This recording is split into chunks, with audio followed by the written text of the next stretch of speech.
son that can walk, a son that's been playing football with me.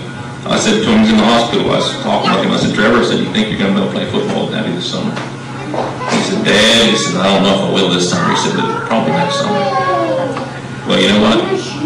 He's played football with Dad before summer. He was playing football with me a month ago. And I'm so thankful that God chose to touch him and to keep him with my twin. He's got a twin sister. And you know, when I first got married, we had 2 sons, and this is how great of God we are, you know. And I'll tell you all this now because then you all can see. Because I don't know, folks, I don't know. But my wife asked me, she said, how many kids did you like to have?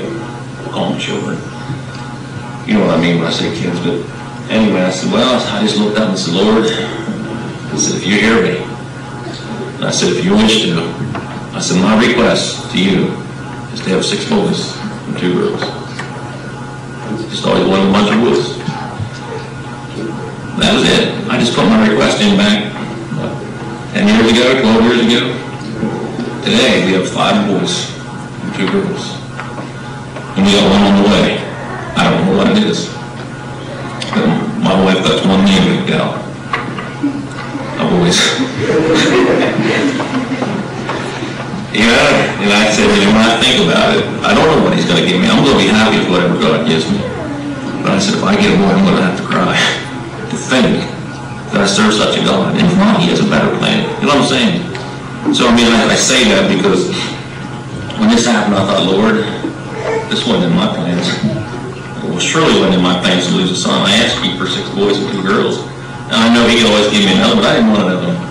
And before, being that they were twins, before this accident, I've said to my wife numerous times that I would look at him sometimes and I'd feel bad. And she'd say, why do you feel bad? You got him. And I said, because I don't feel like I have a connection with him. I was so busy at that time. We had the twins, and my wife went down in the back. If she got on the floor, I had to lift her up. I had to lift my wife up. And I had 2 babies, and a 5-year-old and a 3-year-old.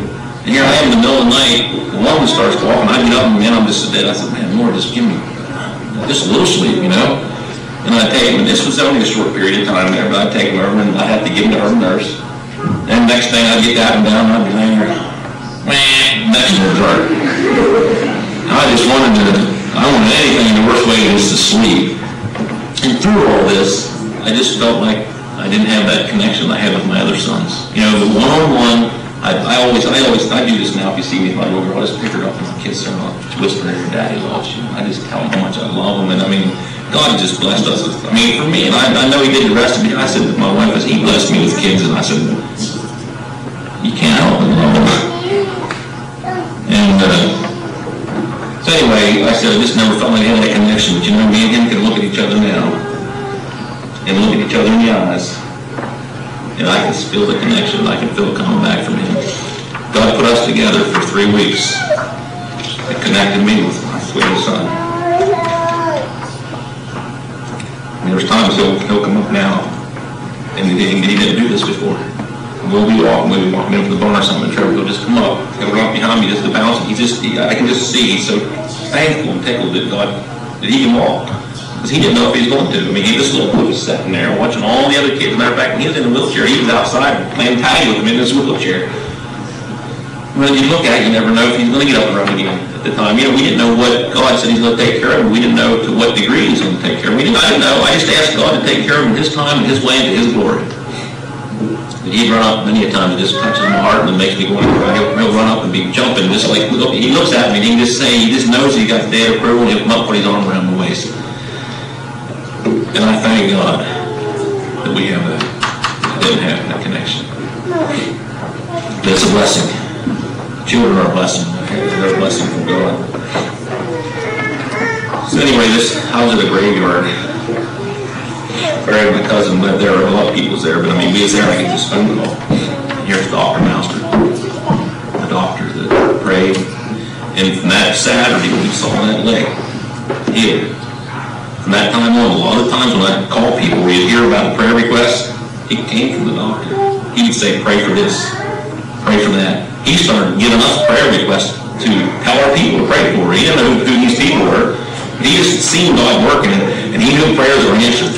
And so he started putting in prayer requests for Trevor. He called us up and said he was leaving and moving to Colorado. He he's leaving Hershey Medical Center and moving to Colorado, working in private practice, and he said he'd like to see the family before he leaves. So he scheduled us on his last day there, Friday, June the 13th, to come in. And the nurse, or his secretary, when I talked to her, said that, she said, I think he wants to talk to you, but I'm going to schedule you for a half hour. Usually it's 15 minutes. She scheduled us for a half hour with him. Anyway, we walk in, and of course he's walking like he is now. We went in there, and all the doctors, and I mean, they all recognized us. We went in there, and one of them said, they'd look, we'd meet him in the hallway and say, which one is it? He'd say, this one here, and they're just like, they'd look back up, and they'd look up and down, and he'd say, man, don't look like there's anything ever wrong with you. And God just put us in contact with so many of the ones that worked with him that day, just in the hallways. We was getting ready to get on the elevator. Here comes the main guy. One of the other main guys was over to pick you, come up, and you noticed he was getting off, and we getting ready to walk on, and bam, right there, we're face to face. And he just hugged me, and he said he was so glad he got to meet us. And he looked at Trevor, and it just marveled, and it was just another story of pretty much leave on their minds of what God had done. Anyway, we're in that room, and Trevor, he's standing there against the wall, he just stand up there, and the doctor, he walks in, and it's not big, it's in the room. He said, Trevor, he says, walk over here. Trevor, he walks over to him. He said, Trevor, he said, walk over there. Yes, Lord, he said, not even a little. And there was a couple other nurses, doctors, I don't know what they were there. He said, tell them your story. Tell them what happened. Of course, I explained to him the money, he tell him a lot, but I told him about, I got the first part in up to where they healed about him. When I got to that point about them wanting to take his leg off and everything, the doctor, he chimes in and he said, well, he started explaining to him why they wanted to take the leg off. He said the fibers, that muscle was splayed. He said it was this rip clean to the bone. The back of his, he said he was telling them this, and he said your natural muscles has fibers that's interwoven. He said all that was destroyed. He said naturally speaking, there's no way that would grow back like that. He said it would grow back as scar tissue. And he said naturally he would not even get to use that leg for a year and a half. And then he may never walk on it right because it's now no longer muscle, but it's scar. And he said scar is not muscle. And he was telling them why he thought, and he looked at Trevor, he said, he just looked over and said, but Trevor defied every one of our expectations. He defied everything that we predicted. And he was just marveling, and they actually he wanted the pictures, he took pictures of Trevor's legs. One of the pictures, he was just going to use it. And I don't know how many people he told the story to himself when he goes to Colorado where he goes. But God been good. And I can see as we moved on that God had touched many, many lives with Trevor. And I'm thankful too we had a doctor that we did have. I mean, that was a lot more peaceful for us. I hope that your focus was on the story and what Jesus can do and what he done for us. And he healed his son. And if anyone is interested in seeing his right leg, he'd be more glad to show you. He's not ashamed of it. Because we went swimming one time, and of course he wears these long shorts that goes to his knees. Of course, the rest of us was open. And I said, well, you want to wear pants now? And I said, well, that's up to you. He said, why wouldn't you want me wearing my shorts, Dave? I said, that's up to you. I just kind of ignored. He said, what, are you ashamed of it? And I said, no. He said, should I be? And I said, no. Well, it's like, this was just family a couple of weeks ago, family reunion, and I said, no, you shouldn't be ashamed of that. He's not. He wondered if he should. He wanted to get a ice cream. And Dan's like, no, Dad, that's God's mark on the back of his legs, on his legs, that God healed him. And he's walking, and you see the back of his leg, it just, the one right leg looks like muscle, but it's got skin over top of it.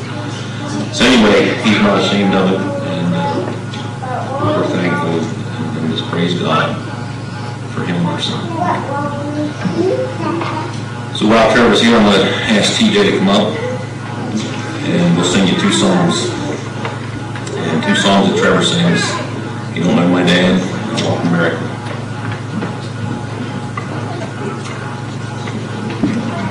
Which mic's the best one there? Testing.